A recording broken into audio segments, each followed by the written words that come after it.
Hi everyone, my name is Tiffany, and I'm the SI leader for EF151. Today we're going to talk about elastic collision. So here are our two types of collision, elastic and inelastic. For the kinetic energy of elastic collision, there's no loss before and after the collision, which means that they're constant.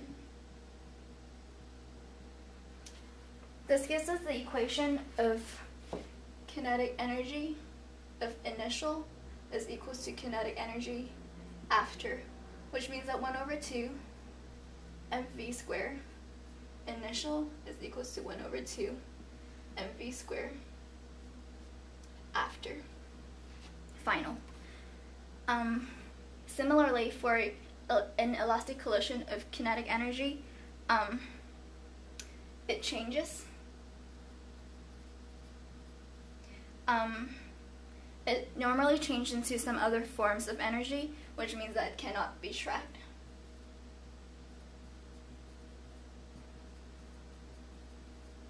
Which means that this equation does not apply to inelastic collision, it only applies to elastic collision. When we move on to the momentum properties of the two collisions, they're both conserved.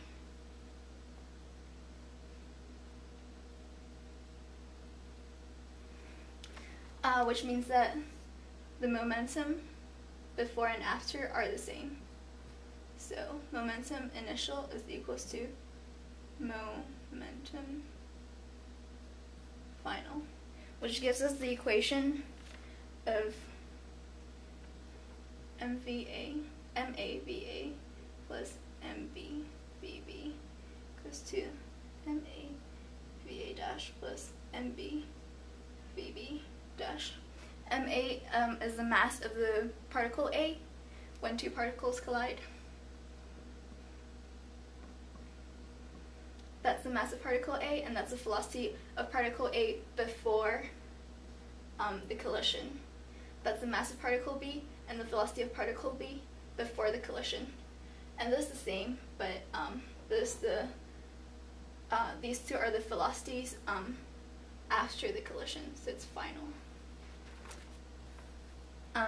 And then now we can look at the coefficient of restitution.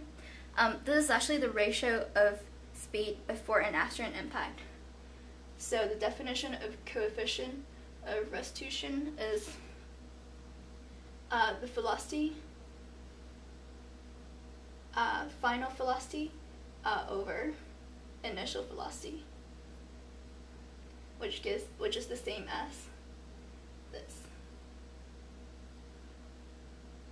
We're using the dash to indicate final. Elastic collision is equals to 1, and for the coefficient of restitution of inelastic collision is less than 1, and that is the definition of the two.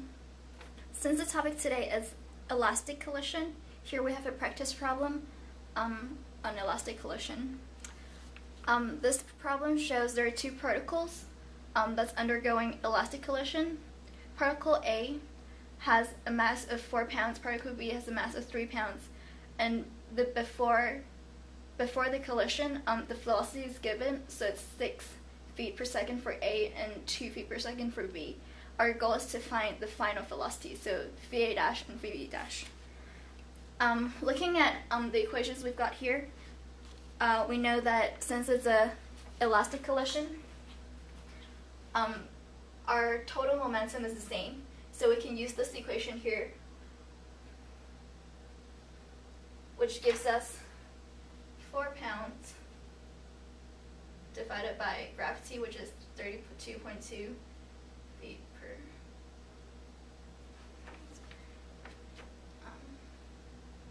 times velocity, which is 6 feet per second, plus MB and VB is 3 pounds over 32.2 times 2 feet per second. This whole thing is equals to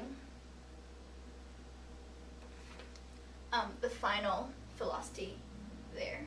So it's equals to 4 pounds over 32.2 times VA dash plus 3 pounds over gravity again times VB dash. This is our equation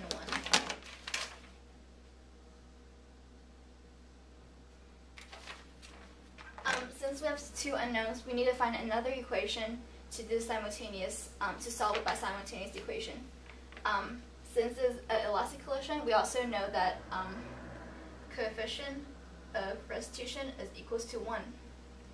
And we can plug it in this equation here.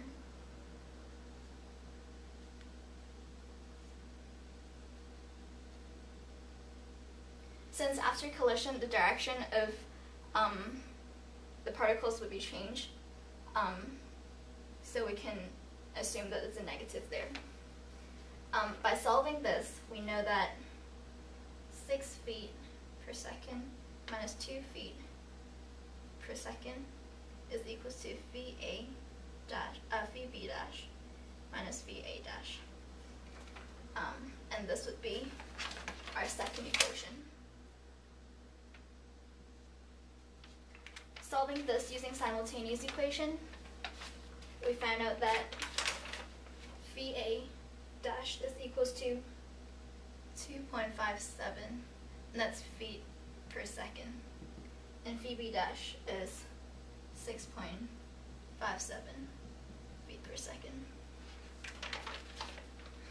And this is how you find the velocity after elastic collision of two particles.